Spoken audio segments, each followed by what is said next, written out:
नमस्ते दोस्तों।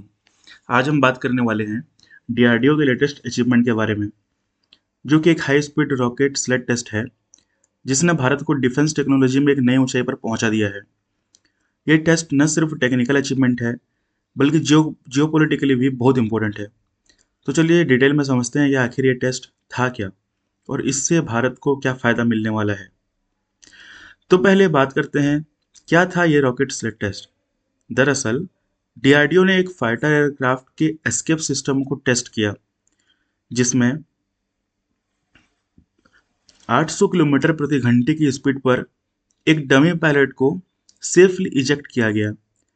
ये टेस्ट चंडीगढ़ के rail track rocket slate facility में हुआ, जहां एक रॉकेट पावर्ड स्लेट पर फाइटर जेट की कॉकपिट को सिमुलेट किया गया था। इस टेस्ट में 3 महत्वपूर्ण चीजें वैलिडेट की गई। पहला, कैनोपी सेवरेंस, यानी जेट की कैनोपी को सेफली अलग करना ताकि पायलट इजेक्ट हो सके। इजेक्शन सीक्वेंसिंग, पायलट की सीट को सही टाइमिंग पर लॉन्च करना। और तीसरा है पैराशूट डिप्लॉयमेंट, पायलट की डमी को सेफली ग्राउंड पर लैंड करना। ये सारी चीज़ें इंश्योर करती हैं कि अगर कोई फाइटर जेट क्रैश की स्थिति में हो तो पायलट की जान बचाई जा सके।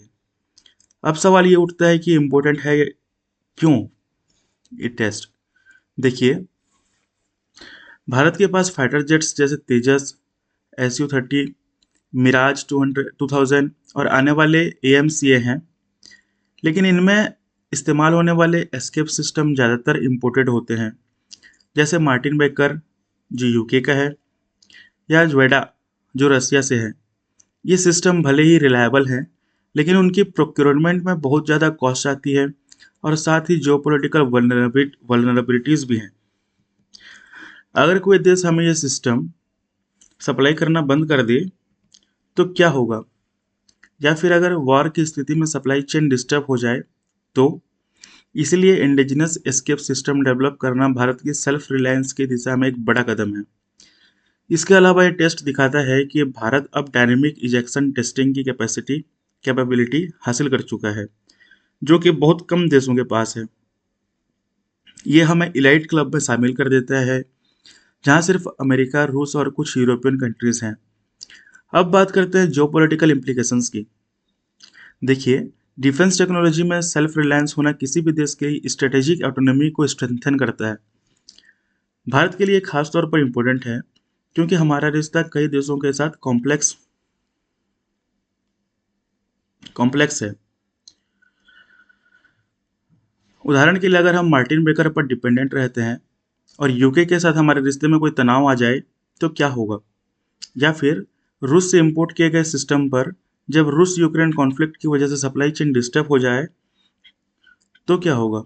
इसलिए इंडिजिनस टेक्नोलॉजी हमें ऐसे रिस्क से बचाती हैं। दूसरी तरफ, ये टेस्ट भारत की डिफेंस एक्सपोर्ट कैपेबिलिटी को भी बढ़ाता है। कल को अगर हमारा एस्केप सिस्टम इंटरनेशनल मार्केट में गया तो वो अच्छे से compete कर पाएगा। तो ये भारत की ग्लोबल इमेज को स्ट्रेंथन करेगा। रिमेंबर, डिफेंस एक्सपोर्ट्स न सिर्फ इकोनॉमिक बेनिफिट्स लाते हैं, बल्कि डिप्लोमेटिक लेवरेज भी बढ़ाते हैं। और हाँ, ये टेस्ट चीन के लिए भी एक मैसेज है। चीन हमेशा से भारत की डिफेंस कैपेबिलिटी को चैलेंज करता रहा है, लेकिन अब भारत दिखा रहा है कि हम टेक्नोलॉजिकल इनोवेशन में भी आगे बढ़ रहे हैं। ये LAC पर हमारे स्ट्रेटेजिक पोजीशन को स्ट्रेंथन करता है। अब थोड़ा डीप डाइव करते हैं टेक्निकल डिटेल्स में। ये टेस्ट 800 किलोमीटर प्रति घंटे की स्पीड पर किया गया, जो कि एक फाइटर जेट के नॉर्मल ऑपरेटिंग स्पीड के करीब है। लेकिन चैलेंजेस ये था कि पायलट को सेफली इजेक्ट करना क्यों इतनी हाई स्पीड पर मुश्किल है। डीआरडीओ ने दोस्तों, ग्रेविटेशनल फोर्सेस और कई सारे फोर्सेस की वजह से ये बहुत मुश्किल होता है। डीआरडीओ ने इंश्योर किया कि escape system all condition injection capability रखे, यानी जीरो स्पीड से लेकर मैक्सिमम स्पीड तक और जीरो एल्टीट्यूड से लेकर कई हजार फीट की तक। हर स्थिति में पायलट की सेफ्टी इंश्योर हो। इसके अलावा ओरिएंटेशन एग्नोस्टिक भी होना चाहिए, यानी चाहे जेट अपराइट हो, इन्वर्टेड हो या मिड मैन्यूवर में हो, पायलट को सेफली इजेक्ट होना होगा। ये चैलेंजेस ओवरकम करना आसान नहीं था। डीआरडीओ को न सिर्फ टेक्नोलॉजी डेवलप करनी पड़ी, बल्कि इसे रियल वर्ल्ड सिनेरियो में टेस्ट भी करना पड़ा। और हाँ, ये टेस्ट स्टैटिक ट्रायल्स से जैसे नेट टेस्ट या जीरो जीरो टेस्ट से ज़्यादा कॉम्प्लेक्स होता है, क्योंकि यहाँ डायनेमिक कंडीशंस सिमुलेट किए जाते हैं।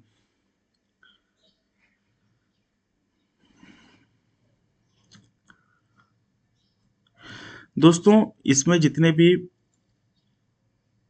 स्टेप्स लिए गए वो बहुत ही, ये सारे स्टेप्स बहुत प्रिसाइजली टाइम्ड हैं। अगर कैनोपी साइड टाइम पर अलग ना हो तो पायलट इजेक्ट नहीं हो सकता। अगर पैराशूट लेट ओपन हो तो पायलट की जान खतरे में पड़ सकती है। इसलिए ये टेस्ट न सिर्फ टेक्निकल बल्कि बहुत क्रिटिकल भी था। दोस्तों, डमी पायलट को कैसे सेफली रिकवर किया गया, ये भी बहुत इंपॉर्टेंट है। ये दिखाता है कि डीआरडीओ ने हर पहलू पर ध्यान दिया है और यह सिस्टम रियल वर्ल्ड सिनेरियो में काम करने के लिए रेडी है। इसके लिए हमारे रक्षा मंत्री श्री राजनाथ सिंह जी ने भी बहुत तारीफ की है और कहा है कि ये भारत की आत्मनिर्भरता, डिफेंस में आत्मनिर्भरता के लिए बहुत ही बड़ा माइलस्टोन है।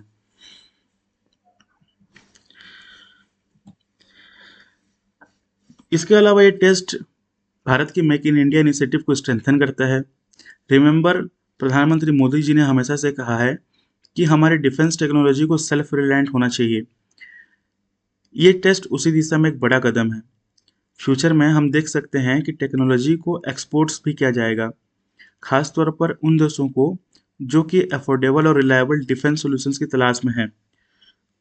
ये न सिर्फ भारत की इकोनॉमी को बूस्ट करेगा, बल्कि ग्लोबल स्टेज पर हमारे इन्फ्लुएंस को भी बढ़ाएगा। हालांकि हर अचीवमेंट के साथ चैलेंजेस भी होते हैं। कुछ लोगों का मानना है कि डीआरडीओ को और जल्दी रिजल्ट्स डिलीवर करने चाहिए, लेकिन रिमेंबर, डिफेंस टेक्नोलॉजी डेवलप करना एक लॉन्ग टर्म प्रोसेस है। आप जल्दी जल्दी में क्वालिटी कॉम्प्रोमाइज़ नहीं कर सकते। दूसरी तरफ कुछ क्रिटिसिज्म भी है कि ये टेस्ट अभी सिर्फ सिमुलेशन पर आधारित है और रियल वर्ल्ड सिनेरियो में कितना इफेक्टिव होगा ये देखना बाकी है। लेकिन मेरी राय में ये एक स्टेप बाय स्टेप प्रोसेस रहता है।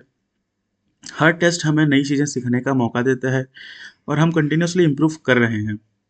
और हाँ, बजट कंस्ट्रेंट्स भी एक चुनौती है।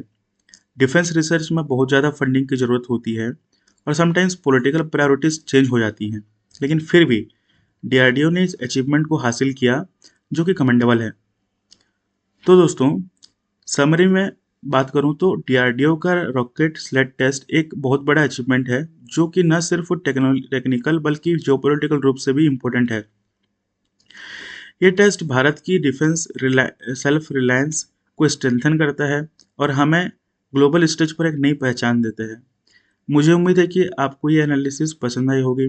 अगर आपको लगा कि ये वीडियो इन्फॉर्मेटिव तो प्लीज़ लाइक, शेयर और सब्सक्राइब करें, ताकि हम ऐसे और वीडियोस बनाते रहें। और हाँ, कमेंट सेक्शन में बताएं कि आप क्या सोचते हैं इस टेस्ट के बारे में। धन्यवाद। अगले वीडियो में मिलते हैं। जय हिंद।